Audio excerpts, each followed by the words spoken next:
Olá a todos, vamos agora continuar o nosso curso de termodinâmica e neste vídeo vamos tentar responder à pergunta de como é que se mede a temperatura. Obviamente que todos devem saber que a temperatura se mede com um termómetro, vamos tentar perceber termodinamicamente o que é um termómetro e como é que se pode construir. Começamos por relembrar a definição que fizemos de temperatura. Ora, nós definimos temperatura como uma propriedade que se iguala em corpos em equilíbrio térmico. E definimos o equilíbrio térmico quando em contacto térmico entre dois corpos não há transferência de calor. Podemos agora perguntar se a temperatura corresponde à nossa noção de frio e de quente, como habitualmente se fala no senso comum. Vamos começar a avançar mais por estes conceitos. Imaginem que colocamos um bocado de plástico e um bocado de metal, que vou desenhar como uma barra, dentro de um congelador que está a uma dada temperatura T, que é menor que zero porque é um congelador. Todos vocês certamente que já passaram por isto. Se tocarem no bocado de plástico e no bocado de metal, têm a sensação que o metal está mais frio. Por exemplo, o metal pode ser uma lata de um refrigerante e o plástico pode ser uma garrafa de água, não é? No entanto, acontece que a temperatura de ambos os objetos é exatamente a mesma. Porquê? Porque saíram de dentro do congelador, onde estava um equilíbrio térmico, à temperatura T. A diferença é um problema de percepção humana e reside numa propriedade dos materiais denominada de condutividade térmica. Devido à estrutura microscópica dos materiais, estes podem conduzir e transferir calor de uma forma mais rápida ou mais lenta. Acontece que o metal é um melhor condutor térmico que o plástico, o que significa que absorve o calor mais rapidamente do que o plástico. Quando colocamos a nossa mão em contacto com a lata do refrigerante, o metal absorve mais rapidamente o calor da nossa mão, portanto sentimos a nossa mão mais fria do que o plástico.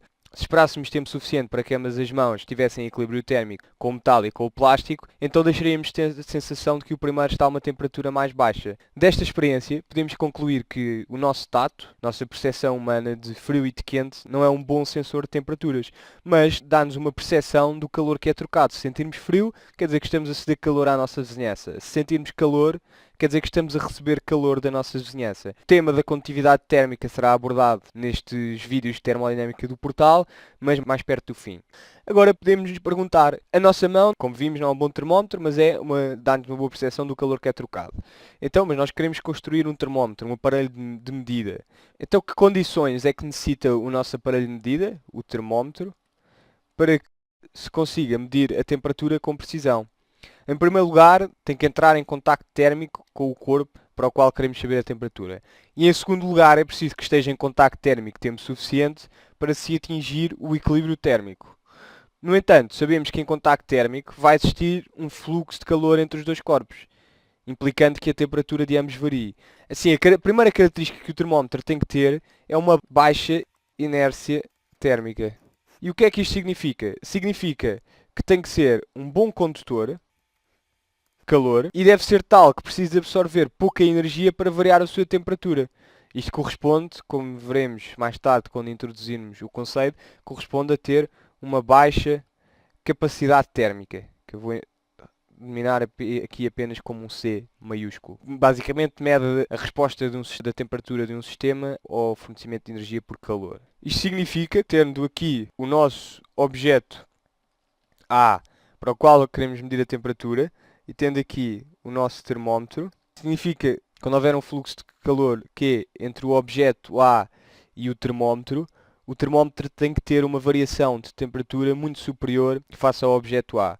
Caso contrário, estaríamos a alterar demasiado a temperatura do corpo ao colocarmos o termómetro. E nós não queremos isso. Quando nós colocamos o termómetro, nós queremos saber a temperatura do corpo e não queremos que o termómetro, que é um corpo, que obviamente troca calor, que altere a temperatura do corpo A. Nós queremos que a temperatura do corpo A se mantenha. Finalmente, o termómetro tem que se basear numa propriedade que é função da temperatura. Porquê? Que é para medirmos essa propriedade física, que depende da temperatura de uma forma conhecida, nós sabemos este Ft, e assim conseguimos saber a temperatura invertendo a função, basicamente. Escrevo também aqui a primeira coisa que disse, das características do termómetro, é que tem que fazer um bom contacto térmico. Resumindo, baixa inércia térmica, ou seja, um bom condutor e uma baixa capacidade térmica, uma propriedade que é função da temperatura e fazer um bom contacto térmico. Então, e que tipo de propriedades FT é que nós conhecemos? Um bom exemplo é a dilatação de um material com aumento de temperatura. Consideramos uma barra de comprimento L, que está a uma temperatura T. Quando a temperatura varia dt, ou seja, passa para T mais dt, dt é uma variação infinitesimal de temperatura, a barra, experimentalmente, passa para um comprimento que é L mais dl, uma variação infinitesimal também de comprimento. E como é que nós relacionamos dt com dl? A lei física que descreve este fenómeno é dada por dl sobre L, ou seja, a variação do comprimento sobre o comprimento inicial, é proporcional à variação da temperatura. Alfa é a constante de proporcionalidade, a que chamamos coeficiente de dilatação do material. Tipicamente, nem sequer é constante com a temperatura, portanto, a dilatação não é um fenómeno linear e varia de material para material. No caso de um cubo, vamos ter uma dilatação a 3 dimensões. Cada aresta vai variar o seu comprimento de dl. O volume do cubo é L ao cubo. L é o comprimento das arestas. Então, temos que dv, corresponde a diferenciar, é 3 L ao quadrado, que é a derivada de L ao cubo, é 3L ao quadrado, dl. Basicamente, dv dl, e passamos o dl para este lado. Depois, temos então que dv sobre v é igual a 3L ao quadrado dl sobre L ao cubo, que é igual a 3dl sobre L, que é igual a 3 alfa dt, utilizando aqui a lei para uma dilatação a uma dimensão. Então temos assim que dv sobre v é igual a beta dt, em que beta é igual a 3 alfa e é o coeficiente de dilatação em volume. Podemos assim construir o nosso termómetro.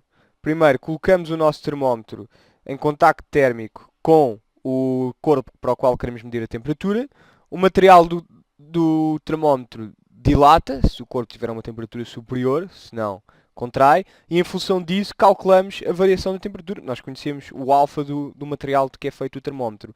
Sabendo uma temperatura de referência do nosso termómetro, digamos um T0, medimos a variação de temperatura, ΔT, e obtém-se a temperatura do corpo. Isto é válido apenas se estivermos numa gama de temperaturas em que o alfa é aproximadamente constante. A alfa não varia com a temperatura. Um exemplo de um termómetro que funciona por dilatação é o termómetro de mercúrio, que já não se vende atualmente, foi proibido porque o mercúrio é tóxico, embora tenha sido bastante utilizado até aos anos 90. Eu ainda me lembro do termómetro de mercúrio e de medir a febre com esse termómetro.